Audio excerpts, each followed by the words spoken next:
Welcome back to Cutting Edge. Today we're going to prepare something epic, chili, the most popular meal amongst cowboys and pioneers in the western frontier, known as bolo red and devil's soup.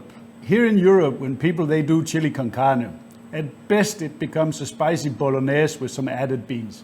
To make a real chili, you need tender love, care, attention to detail. We're going to go the extra mile.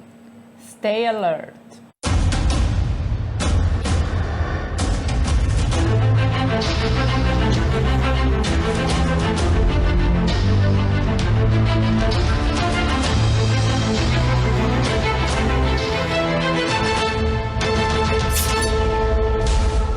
I have here 2.5 kilos of beautiful Black Angus chuck roast. As you can see, it's a little bit loose, so I want to tie it up with some butcher's twine so that it cooks evenly when we get it on the grill. That looks good and tight. We're going to give it a generous rub of our standard barbecue rub here, which is salt, pepper, paprika, cumin, and garlic powder. But you can use whatever you prefer to put on this. Make sure to give it a good coat all over and let the rub set for half an hour. We have our pellet smoker preheated to 150 degrees, and in the hopper we have mesquite pellets, which gives a heavy smoke flavor. I'm going to put in a temperature probe in the center. We are looking for 80 degrees maximum on the internal temperature because we want to finish the meat in the chili sauce. And actually, above 70 degrees, you don't add any more smoke flavor to the meat. After an hour or so, have a look to see how the surface is doing. This is getting a little bit dry, so I'm going to spritz it down with apple cider vinegar and water 50-50, just to give some moisture to the surface.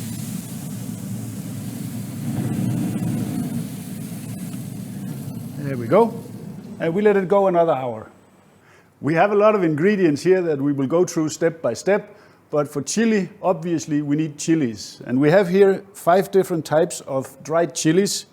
We have our pasilla, which gives like a earthy, chocolatey flavor. Then we have arbol chili, which is basically hot. Then we have chipotle, which is smoked jalapenos. They smell good, give it a sniff. Then we have guajillo, which will give a fruity flavor. And then we have, most importantly, the ancho chili, which is a dried poblano. We need to prep them. So the first thing we do, it's easiest with a pair of scissors. We cut off the stem so we can get out the seeds, because we don't want the seeds, we only want the flesh, because it will become too spicy. And if we don't want that, we will adjust the heat while cooking. Doesn't matter if you leave a few in there, but try to get them out as much as possible.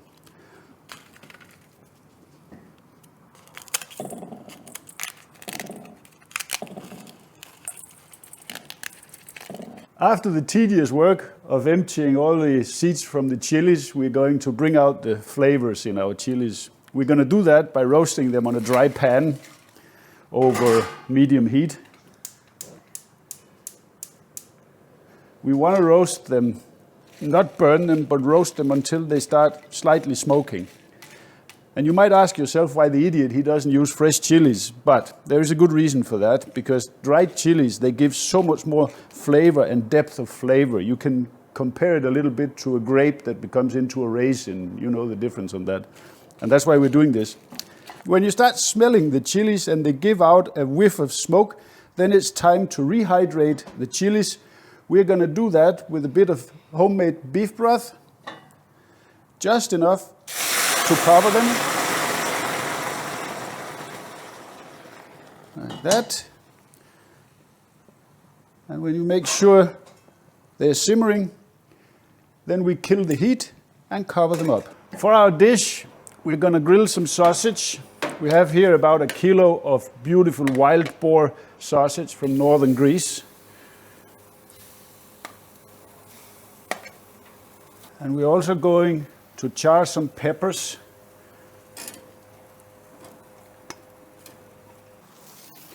Let's have a look at our peppers. When they look like this, then they're ready to come off. I'm only going to grill them skin side down because we're going to chop them up and put them in the sauce afterwards. Halfway through, you can squeeze some lemon over the sausages. Gives a nice light flavor to them, and my wife, she likes that.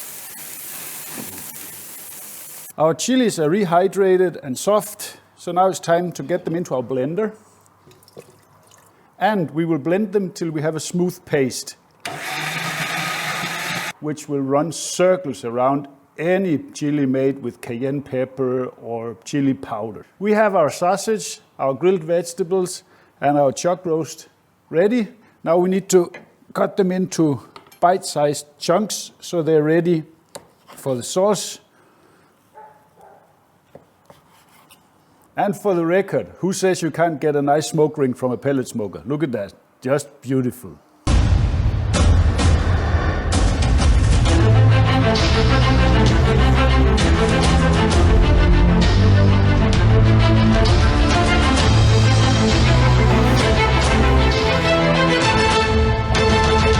Time to get started on our sauce. First, we add a good splash of olive oil to our pot. I have here 3 chopped large onions that we're going to let soften.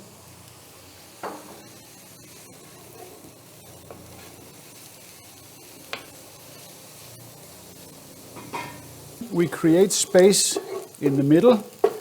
Then we add 3 cloves of garlic, 1 tablespoon smoked paprika, 1 tablespoon of cumin powder, 1 tablespoon of Sichuan peppercorn, 1 tablespoon of oregano, and 2 tablespoons of cocoa powder. Finally, my favorite ingredient. You want to dry roast the spices a little bit to release all the aromas.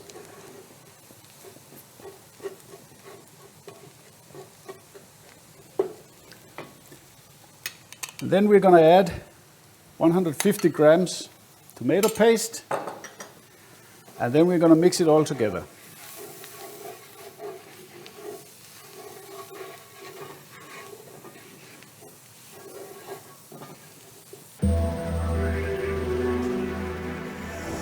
We add 2 kilos of tomato. We are using whole peeled plum tomatoes here. You can use chopped tomato if you want to, but these will break down nicely in the sauce while cooking. And then I'm going to add 1.5 liters of beef broth. Homemade beef broth. Homemade, yes. And then our beautiful chili paste. Wow. Oops. There we go. And now we mix all this together and bring it to a simmer. Meanwhile, we add the meat and our peppers.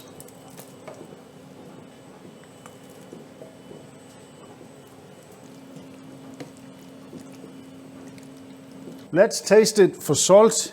Let me see. Yeah. 1.5 tablespoons of salt for now. That will make it good. And then it's time to transfer it to our pellet smoker.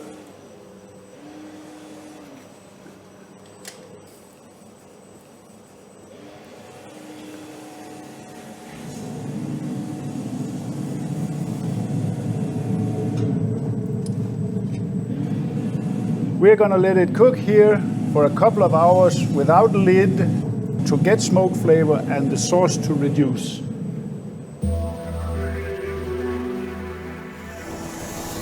Finally, after a whole day of cooking, we will try it. Ready? Let's give it a taste. I'm going to taste it just as it is. I want the whole combination here. That is bloody good chili. Excellent. It's amazing. Definitely was worth it. Give it a shot, guys.